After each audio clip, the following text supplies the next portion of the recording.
Mga kababayan, habang wala ang aking amo dito sa aming munting bahay, kababayan, hindi naman sana namumulubi ako sa Taiwan, ano. Pero isa ito sa mga diskarte natin mga Pilipino, lalo pag ikay nangangamuhan, na kagaya ko na nag-OFW. Ito ay share lamang para sa totoong buhay, kababayan. Ngayon kababayan, itong biskwit na ito ay binawasan ko. Pagmamayari po yan ng amo dito, kababayan. Pero pwede naman akong kumuha anytime, pagkapaalam lang sa amo. Pero dumiskarte na tayo kasi totoo lang, sa lalaki dito hindi ako nangihiya, pero sa babae kasi may ugali eh. Nahihiya ako, kababayan.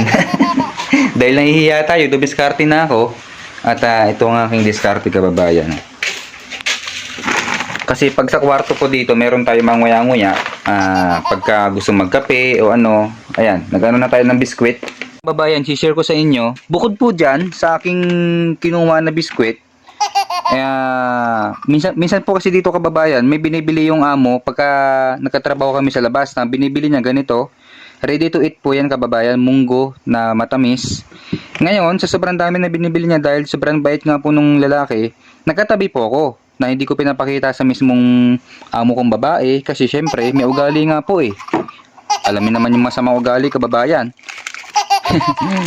Pero pasensya na po ganun po talaga ang realidad ng buhay. Meron po dito biskwit din na Savory Crackers.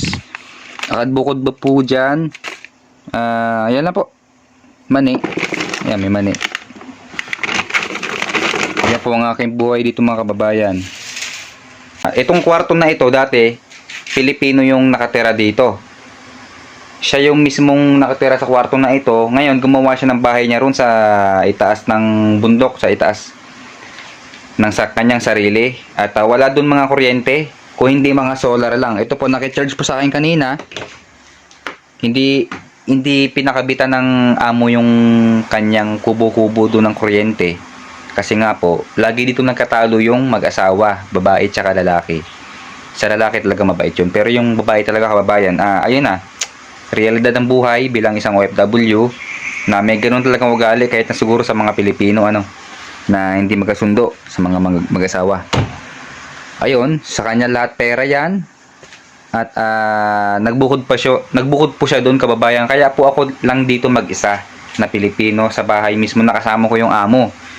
Syempre, alam niyo na, kababayan, pag gano'n, makikisama ka.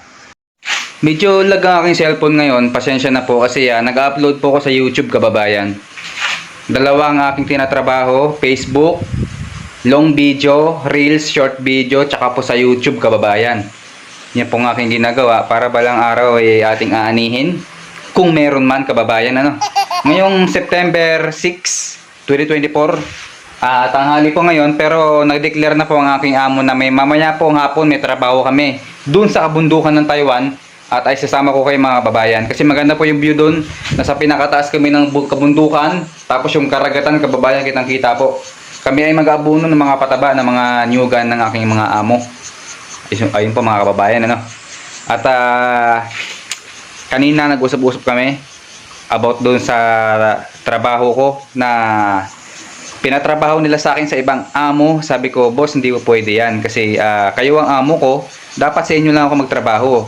Ang sabi ko sa kanila, pinaliwanag ko na mabuti, boss, kung sakali na magtrabaho ako sa ibang amo, kailangan bayaran ako ng amo ninyo, kaya singilin nyo.